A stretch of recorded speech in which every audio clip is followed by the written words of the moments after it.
Kumusta naman ang buhay may asawa at anak? Tanong ko sa kaibigang si Mia habang tinatanggal niya sa eco bag ang mga pinamili kong pagkain para sa kanila.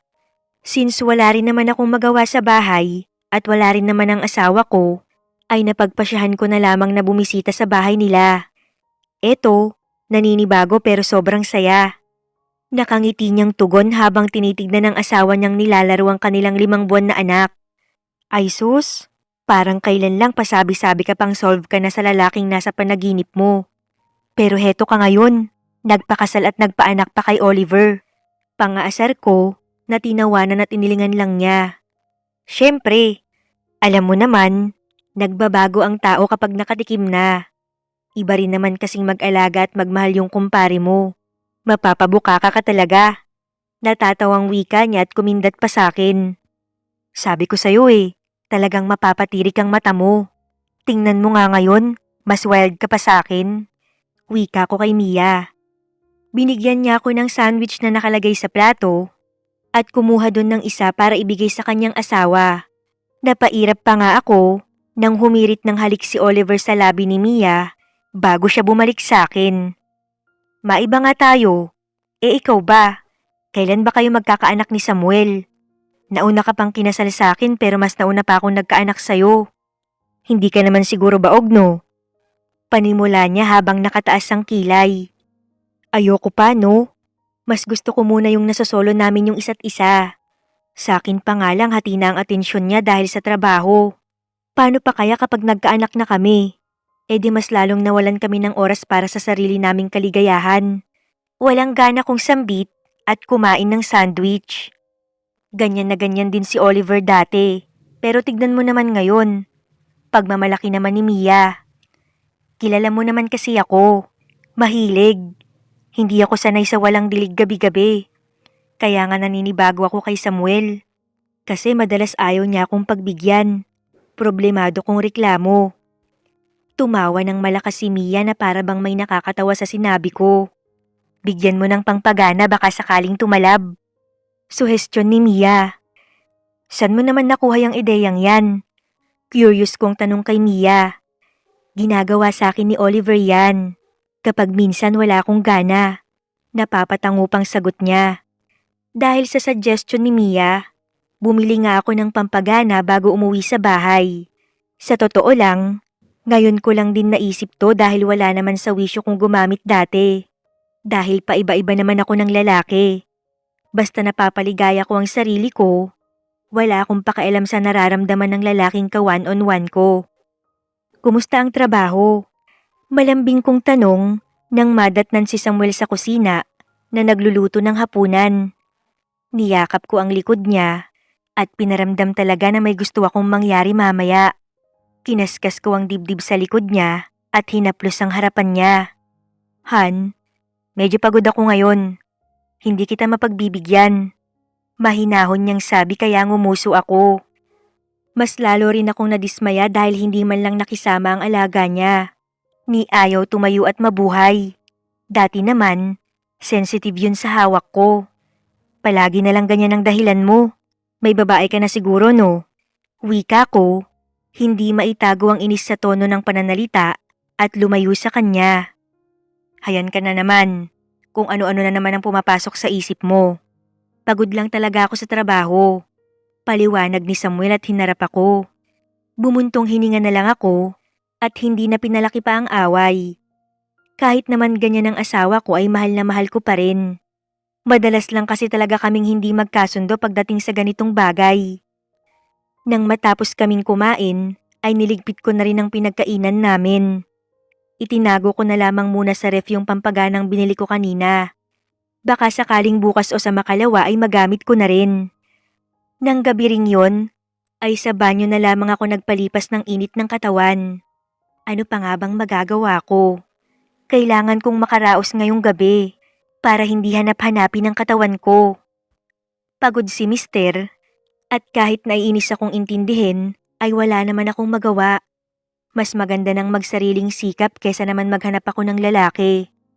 Kinabukasan ay maaga akong nagising para ipaghanda si Mister ng pagkain. Sigurado kasing mag-overtime siya ngayon dahil nasabi niyang tambak siya sa gawain. Pinabaunan ko rin siya ng pagkain at tubig para sa pananghalian niya. Siya nga pala Han, nakalimutan kong sabihin sa'yo. Kinausap kasi ako ng pinsan ko. Nagpapahanap siya ng trabaho. Ang gusto ko namang mangyari, ilakad ko siya sa boss ko. Imporma ni Samuel sa akin habang kumakain kami ng umagahan. Nasaan ba ang pinsan mo? Tanong ko naman at uminom ng tubig pagkatapos kumain. Nasa biyahe na siya ngayon papunta rito. Kung ayos lang sa'yo, pwede bang pansamantala muna siyang manuluyan dito? Malaki naman ang bahay at tayong dalawa lang naman ang nakatira. Pakiusap ni Samuel. Han, walang problema sa akin. Ano ka ba? Hindi mo na kailangang magpaalam sa akin. Maintindihin ko namang sabi. Thanks Han, tawagan mo agad ako kapag dumating na siya. Wika ni Samuel. Kaya naman ang makaalis ang asawa ko, ay nilibang ko na lamang muna ang sarili sa paglilinis ng bahay. Naisip ko ring linisin ang isang kwarto na pwedeng pagtuluyan ng pinsan niya. Buong maghapon ay paglilinis lang ang ginawa ko dahil talagang mababaliw ako kapag nakatunganga lang ako. Lalo pa at wala naman akong makakausap. Kung hindi nga lang sana darating ang pinsan ni Mister, malamang ay nandun ako sa bahay nila Mia at nakikipagtsikahan. Nang sumapit ang gabi, ay nagtaka na ako dahil wala pa rin hanggang ngayon ang pinsan ni Samuel. Naligaw na yata siya papunta rito. Han, kasabay ng pagtawag ni Samuel sa labas ng pintuan ay ang pag-doorbell niya. Kaya dali-dali akong lumapit sa pintuan at agad siyang pinagbuksan. Sasabihin ko palang sanang wala pa ang pinsan niya nang maagaw ng kasama niya ang atensyon ko. May kasama ka pala? Siya nga pala Han, wala pa ang pinsan mo kaya hindi kita matawagan. Imporma ko at niluwagan pa ang pintuan para makapasok silang dalawa.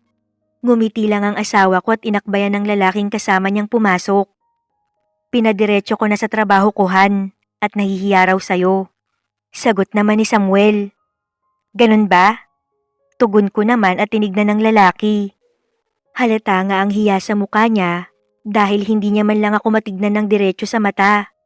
Maitsura rin naman siyang katulad ng mister ko. Ngunit hindi maikakaila ang ilang pulgada ng taas niya kesa sa asawa ko. Siya nga pala insan, si Hilda, asawa ko. Pakilala sa akin ni Samuel na ikinatangulang ng huli. Han, si Lucas nga pala. Pansamantala muna siyang makikitira dito. Pakilala naman niya sa pinsan niya. Walang problema.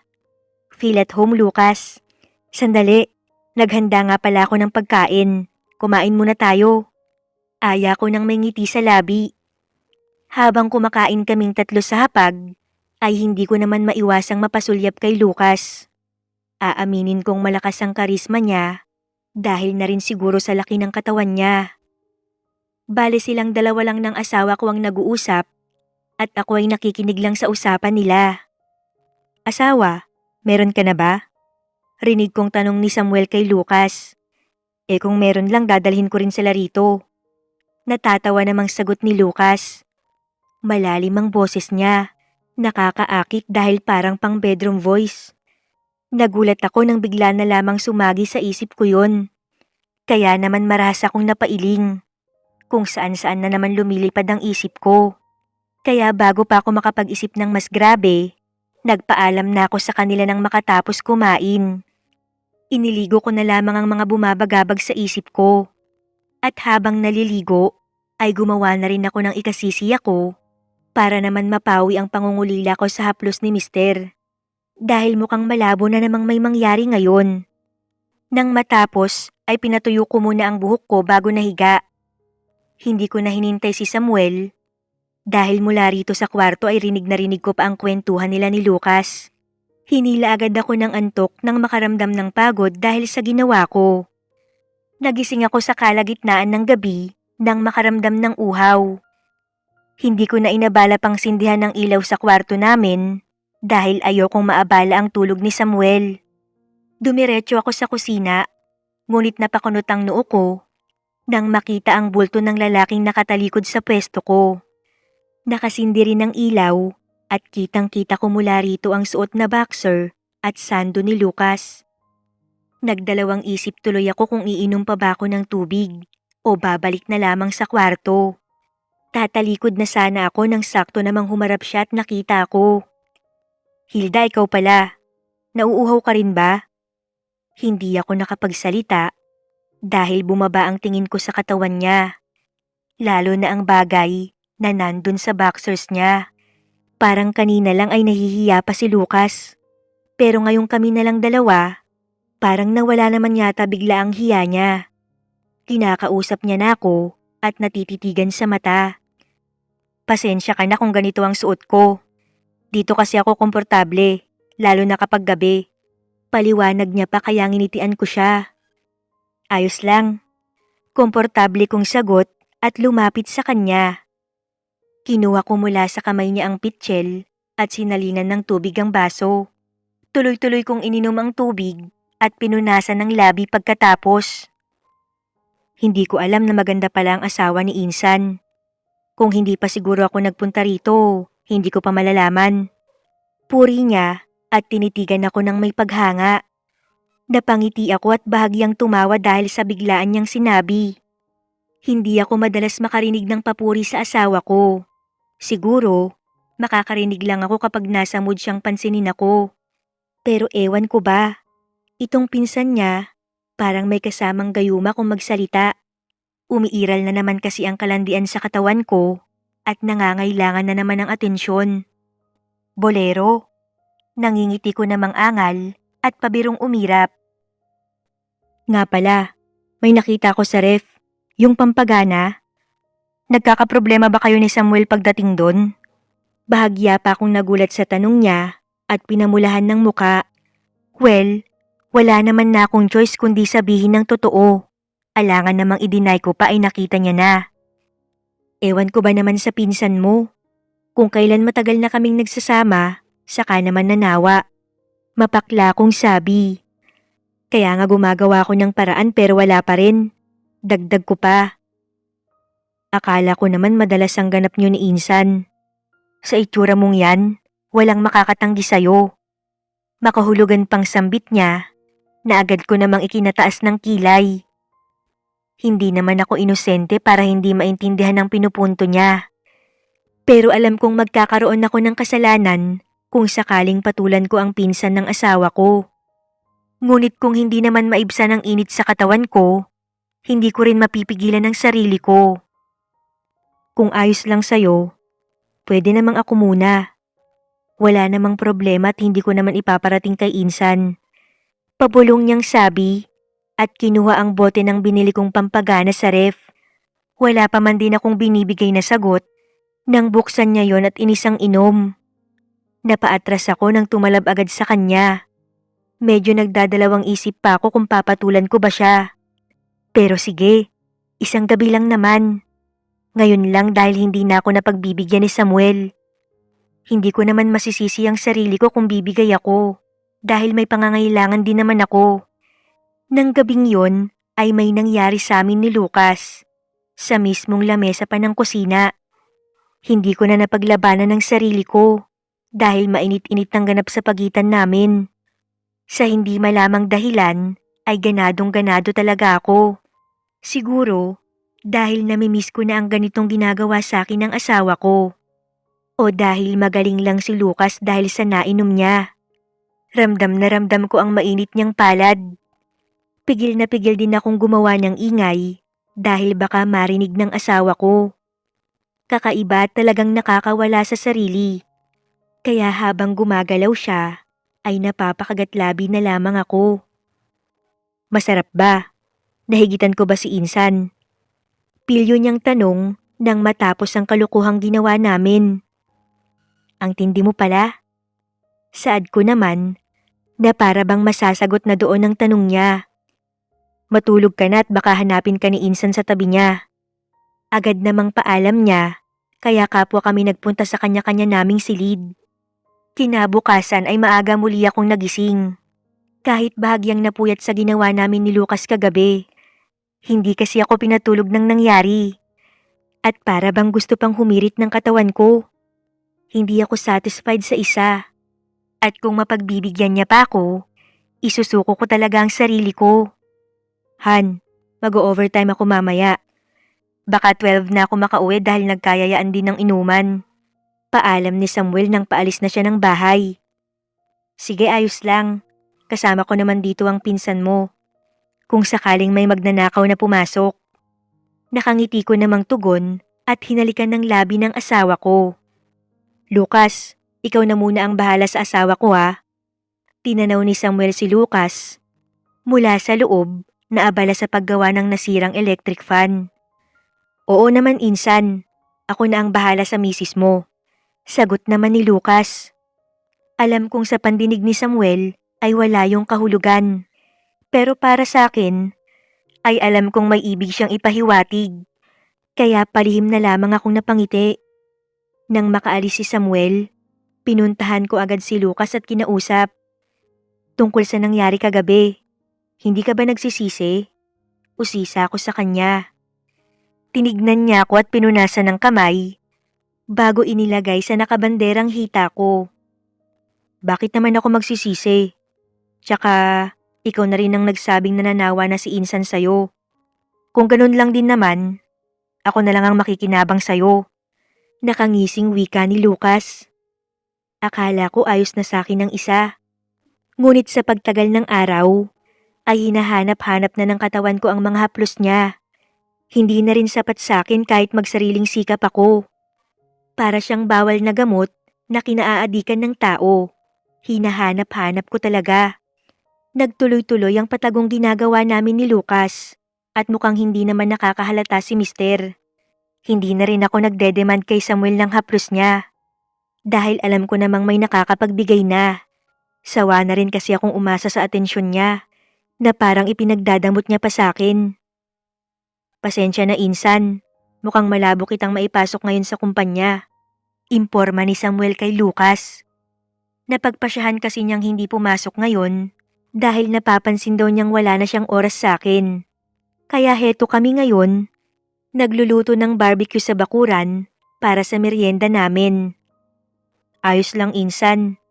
Hihintayin ko na lang habang ini-enjoy ko yung buhay walang trabaho. Tumatawang ani Lucas at pasimple akong tinignan. Bumuga ako ng hangin at pinakawalan ang kabang nasa dibdib ko nang mapansin ni Samuel ang tingin sa akin ni Lucas. Ganun ba? Maghanap ka na rin kaya ng ibang trabaho habang naghihintay ng go signal ang boss ko. Kunot noong suwestyon naman ni Samuel. Tinabihan ko si Mister nang dalhin ko ang plato ng nalutong barbecue. Hindi na muna insan. Ayos na muna na nandito ako. Lalo na't uso pa naman ang nakawan tuwing gabi. Madalas kang nag-overtime. Naisip kong walang kasama si Hilda. Kawawa naman ang asawa mo. Napakunot ang noo ko. Sa mga sinasabi ni Lucas, ay mukhang nakakahalata na si Samuel na parang may ganap sa amin. Dahil sa nagtatakang mukha ni Mister, ay pasimple kong sinamaan ng tingin si Lucas. Ganun ba? Hayaan mo Han, babawasan ko na ang pag-overtime ko. Babawi ako sa'yo. Malambing na sambit ni Samuel at hinawakan pa ang kamay ko. Nakonsensya naman agad ako dahil sa paraan ng titig niya sa akin. Alam ko naman kasi ang dahilan ng pagkabisi niya. Para rin yun sa amin. Nang gabing yon ay binawi ni Mister ang mga nasayang na gabing walang nangyari sa amin. At ganun na lamang ang pagkamis ko sa dating ginagawa namin. Ayaw mo pa bang magkaroon tayo ng anak? Umaasang tanong ni Samuel matapos ang mainit-init na bakbakan sa pagitan namin. Ngayong nabuksan niya na ulit ang topic na yon, ay pinakiramdaman ko pang mabuti ang sarili ko. Nakaramdam ako ng kakaibang tuwa. Maisip pa lamang na magkakaroon kami ng anak. Kung dati ay tutol ako dahil sa limitadong oras na maaari niyang maibigay sa akin, ngayon ay hindi ko na iniisip. Sa tingin ko, wala nang problema sa akin. Pumapayag na ako. Walang pagdadalawang isip na sagot ko. Talaga? Natutuwang tanong pa ni Samuel dahil hindi siya makapaniwala. Tangulang at ngiti ang tangi kong sinagot. Dahil sa tuwa ay nakadalawang round pa kami ni Samuel. Idagdag na rin siguro ang guilt kaya pumayag ako. Narealize ko kasi kung gaano kahalaga sa akin si Samuel. And thanks to Lucas, dahil kung hindi siya dumating at walang nagaganap sa amin, Hindi ko makikita ang halaga ni Mister. Matapos ang gabing yon, ay napagpasyahan kong putulin na ang anumang ugnayang namamagitan sa amin ni Lucas. Sana maintindihan mo, at sana hindi na malaman ni Samuel to. Pakiusap ko sa mahinahong tono. Ilang saglit pa bago siya nagsalita. Kung ganon, pwede bang pagbigyan mo pa ako? Kahit isang beses na lang. Hirit niya. At kahit kinakain pa rin ng konsensya, ay hindi ko naman siya magawang tanggihan. Pinagbigyan ko pa siya ng isang beses at hindi na naulit yun. Tumupad din siya sa usapan na hindi na makakarating kay Samuel ang kalokohang ginagawa namin. Isang buwan nang lumipas nang mapag-alaman kong buntis na ako. Tuwang-tuwa si Mister at nagkaroon pa nga ng kasiyahan. At munting salo-salo sa aming tahanan. Inimbita ko rin ang kaibigan kong si Mia para naman makausap ko rin siya. Alam mo, puro ka rin salita. Pasabi-sabi ka pang ayaw mo pa. Mas gusto mo muna yung nasosolo nyo ni Samuel ang isa't isa. Ano ka ngayon? Anong nakain mo? May nakain ka sigurong ibang lalaki, no? Pabiro niyang sabi na nagpabuga ng iniinom kong juice. Ano bang klaseng biro yan, Mia? Hindi maganda ah. Iritable kong litanya. Defensive ka masyado. Alam mo na paghahalataan ka. Kahit hindi mo sabihin sa akin, naaamoy kita. Inirapan ako ni Mia. Nanlamig ang kamay ko dahil tinitigan niya talaga ako. Wala na rin akong lusot kahit i-deny ko pa. Oo na. Sa pinsan ni Mister. Pag-amin ko at hindi makatingin sa kanya. Ano? Sa pinsan pa talaga ni Samuel? Saan? Yun ba? Nginuso niya ang lalaking katawanan ni Samuel sa inuman. In fairness, gwapo rin. Iba ka talaga, Hilda. But wait, don't tell me, siya rin ang ama ng dinadala mo. Marahas akong nagpakawala ng hininga. Gaga, malamang hindi. Kay Samuel pa rin to. Maingat ako pagdating sa ganyan. Sagot ko naman. Ilang araw lang matapos ang kasiyahan nang magpaalam si Lucas na aalis na sa bahay namin. Wala na rin namang rason para magstay pa ako rito. Siguro sa ibang lugar na lang ako maghahanap ng trabaho insan. Kahit hindi sabihin ni Lucas, ay ramdam kong may kahulugan ng sinabi niya. Ano pa nga ba ang magagawa ko? Hindi ko naman pwedeng pigilan kung ano man ang desisyon mo. Basta kung nangangailangan ka ng tulong, lumapit ka lang dito sa akin. Palagi namang bukas ang tahanan namin ni Mrs. sa'yo. Ani Samuel habang nakahawak sa bewang ko. Tinignan ako ni Lucas bago tumingin kay Samuel. Mauuna na ako insan. At kung kailangan nyo lang din ng tulong ko, tumawag lang kayo sa akin. Ramdam kong sa akin niya sinasabi yun, kaya naman pilit akong napangiti. Masasabi kong hindi naging perpekto ang pagsasama namin ni Samuel. Pero nang subukin ako ng tadhana, ay mas nakita ko ang kahalagahan ng relasyon naming dalawa. Hindi palaging masaya at hindi palaging dapat ayon ng lahat sa kagustuhan ko. Nang dumating ang baby namin ay mas nagkaroon pa ng kulay ang pagsasama namin ni Samuel. At sapat na yon para hindi na ako gumawa pa ng kalokohan sa likuran niya.